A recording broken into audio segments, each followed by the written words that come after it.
All right, YouTube, we're back with the kit car.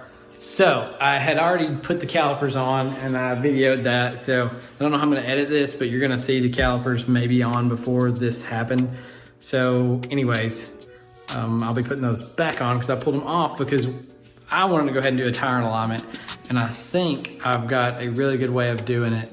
I went ahead and did the rears. I'm gonna show you guys that now. I think this is much better than anything you'll see online unless somebody's already done this. Somebody might have already done it. I don't know. I don't care. I'm just really happy that I figured this out. And I hope this helps you guys because, man, it was easier than a lot of stuff I was reading. And it makes sense to me. If you find a hole in this little, way of aligning it, point it out, because, I mean, I'd like to be close when I go to get my wheels and tires aligned. But as far as self-aligning, I think this is going to be your best bet. But anyways, hopefully this helps you guys and we can be safe in the cars. Here we go, I'll show you. All right guys, so this is the setup that I went with. All of this came from Lowe's. I'll go ahead and tell you up front, I have no intentions of keeping any of this. I'm gonna return it. I'm not using any of it really that much, but to do what I'm doing. And I left the tags on everything. And it was like these two of these levels are $90. So it's $90. I'm never gonna use this stuff again, so I'm just gonna return it and tell them I don't need it. So yeah, just a heads up on that. But anyways, all this stuff's at Lowe's. So I got this measuring stick right here from Lowe's. If you can see the brand. Anyways, it's got the same measurements in inches on both sides. So what I did was I put it on the 13-inch mark on this side, directly the center of this frame rail in this corner of the car. And I made sure that it was flush against the wall there. Right there, make sure it's flush, pushed all the way back. I lifted it up. You want it high so it's close to your other level so you can kind of get a better idea of where you're at. If it's low, then you're kind of doing this funky eyeball thing. So the higher you can get, the better it'll be. But anyway, so went ahead and did that 13 on that side. And it'll be 13 dead center on this side also. So then you should have 13 inches from that center of that to out to here. 13 inches center of that to out there. So then I got these awesome levels at Lowe's.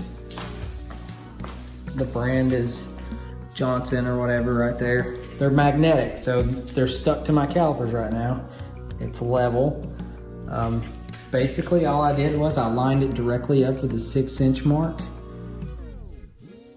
And I did the other side 6 inches, and then I took a measurement between this flat wall right here. I could use my magnets and I stuck my tape measure to that magnet, and then I ran my other end over to the other side, and it's 60 inches exactly from this side of the level to that side of the other level.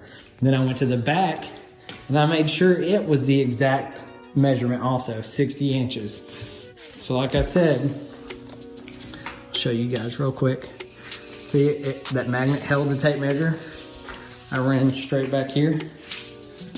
Went right above that. It's 60 inches for both.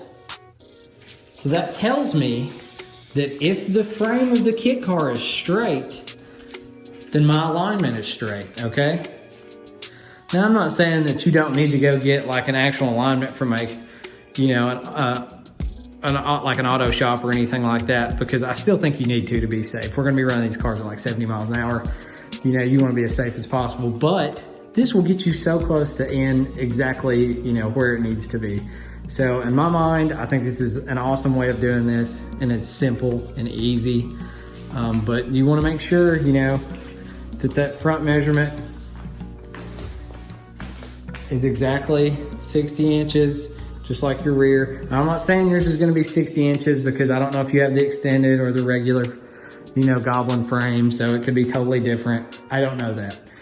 But just kind of see, all I did was I stuck the yardstick or whatever it is down there, and I centered it to the best of my abilities. I looked for the same amount of inches hanging off both sides. I mean, that tells you that it's got to be centered, right? So I put 13 inches hanging off this side, 13 inches hanging off that side, and then I aligned. The way you're gonna know if something's wrong is if you're getting 58 inches on this measurement, but you're getting a complete crazy opposite measurement on this, then like 63 inches or something, then you know something's wrong, like you're toed in. So like if your measurements are wrong, like you're 58 inches up front and you're 60 something in the back, then your tires are gonna be angled like that. So there's no way you can really screw this up. You just need 60 and 60 and you'll be tracking right. I mean, this is not exact, but you know what I'm saying? They'll be true. So if those were the levels, you don't want any kind of 58 or 60 and 50 something. You want the front to be the exact same measurement as the rear, so you're not toed in or toed out. And I have done that to the best of my abilities, I think.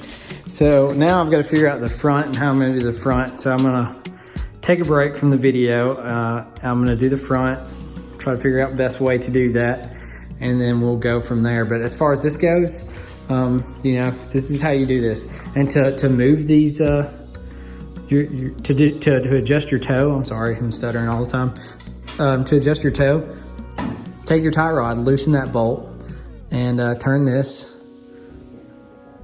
with a wrench, and it'll extend out or extend in, and that will make your toe swing out. And the cool thing is while you're turning it, you know, as you're turning this, you can look down there and you can see your level going across the yardstick, and you can see where it's getting close. So, I mean, this is just such a good way to do this, I think. But anyways, I hope this really helps you guys. We'll see what else I can figure out. If I covered up the mic, I'm sorry also, but I don't think I did. But anyways, I'll be back in a minute and we'll do the fronts. All right, guys, this is what I came up with for the front. Basically, didn't worry about measuring the frame at all. I got my distance right here as close as possible on each side.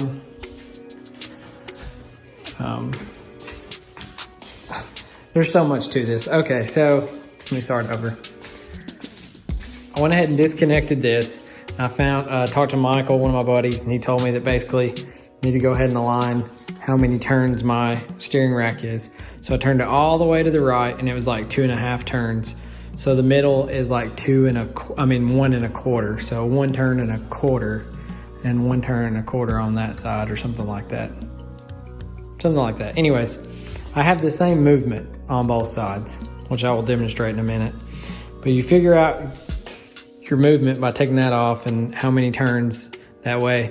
That way, whenever you turn left or right, you don't have too much movement in one way, but you don't have any pull to the other.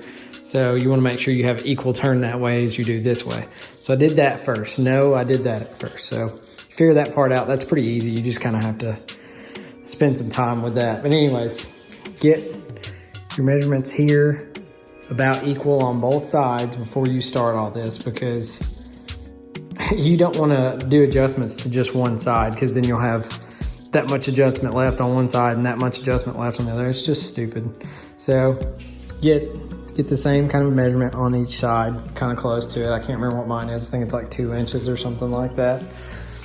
And then I just measured my front and rear levels, and I've got 61 and a quarter up front and 61 and a quarter in the rear, and that should put me pretty in line. It looks so funky looking at it, because you're like, man, that's not in line at all. But all this stuff, the angles and stuff, make it look like it's not, but it is. It's 61 and a quarter back there and 61 and a quarter up here. So just do that on both sides. That should get you square there.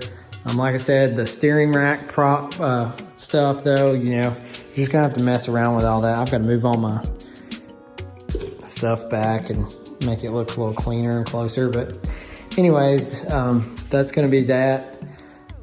Hope this helps you guys. And we're gonna put the brake calipers probably back on right now, and keep going with the video. All right, guys, that's gonna be it for the video. Put the calipers back on after we did the alignment. I did put the calipers on together before I did the alignment. That's why all this video footage is gonna be a little bit weird, because I put the calipers on, showed you guys how to do that, then I took them back off because I wanted to do the alignment, because I forgot I needed to do that. Also, I went ahead and torqued down all my different bolts here that need to be torqued, and be careful when torquing because the compression cracked my powder coat, which sucks, but it's all right. I can touch it up. Anyways, yeah, so we'll do the brake lines next. I've got some stuff to show you guys on that, and some of the parts that Michael gave me that we talked about in the video with him.